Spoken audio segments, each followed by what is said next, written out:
Hello, this is media attorney Mark Fiedelholtz, and thank you very much for your time. We are here for the short webinar on the 3 biggest mistakes writing a social media policy and how to avoid them. All right, let's first go to mistake number 1, copying a boilerplate policy. The U.S. Supreme Court and lower courts have consistently ruled over the past few decades that your policies, especially electronic privacy policies, must represent your operational realities, not the realities of another organization.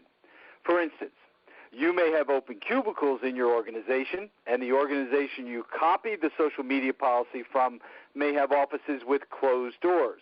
A plaintiff's attorney will claim you gave your people a false expectation of privacy.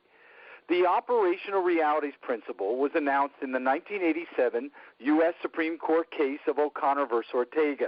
The site on that case is 480 U.S. 709, and again, it was a 1987 case. This principle was reaffirmed in the 2010 U.S. Supreme Court case of City of Ontario v. Kwan, and that site was 130 Supreme Court 2619, and that was a 2010 case. So here's how you avoid mistake number 1. Never, and I mean never, copy a boilerplate template online and even from a reputable member association that you belong to. One of the first questions you'll receive in court is, did you customize the policy according to your culture and information technology infrastructure, or did you use a boilerplate policy? Your answer could mean the difference between walking out of the courtroom doors with no liability or paying out hundreds of thousands of dollars.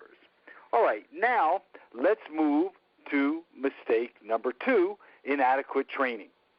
When you have a high liability topic like social media, courts soundly reject social media policies that aren't enforced with specialized media law training.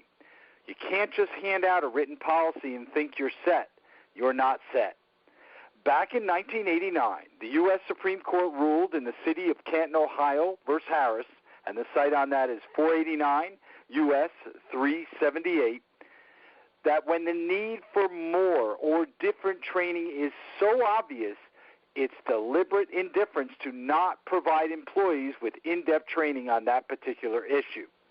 Now, here's how you avoid mistake number 2.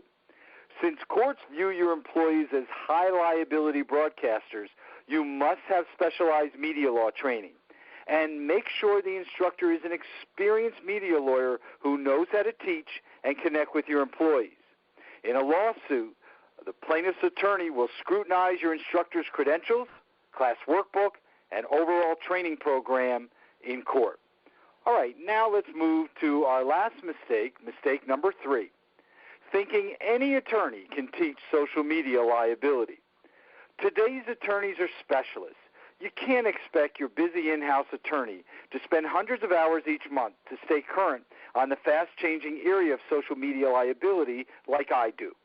Also, most attorneys are not professional trainers.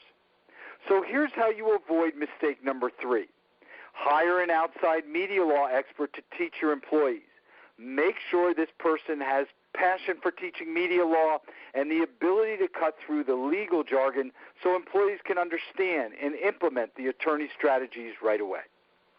Well, thank you for your time, and now I encourage you to sign up and gain immediate access to 1 year of our cutting-edge webinars, legal updates, white papers, podcasts, and Q&A email forms. So now go back to the flyer, and I look forward to delivering this information to you this year.